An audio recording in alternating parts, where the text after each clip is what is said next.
sheri kubona gusenga bitakibaho byahagaze ubundi uhamagara padiri nkicuza nkeneye penitensiya nta kibazo mpamagare banyemereye se ntimuhamagare nawe rwose reba ko nimero yiwe yacamo ntabwo byavuga shika ni padiri umukozi w'Imana numva iciye wowe sikatamfata ari mu masengesho mwiriwe neza padiri ni Hagenimana Eric padiri urabona ko nyuma yo gufunga insengero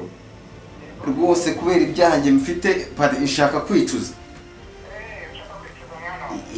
njye nshaka kwicuza rwose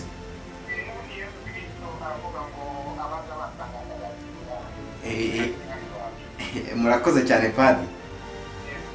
nyine njyewe hari ibyaha nari mfite nashaka ko rwose mubimperamo imbabazi nyine urebye batubujije gusohoka narasohotse nagiye hanze nta gapfukamunwa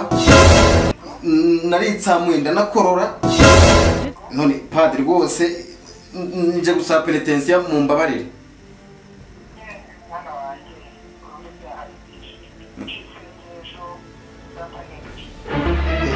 uyu ni induje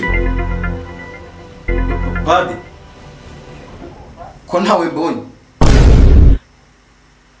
padiri ntawe mbonye rwose ninduje ntawe mbonye ngo ni isengesho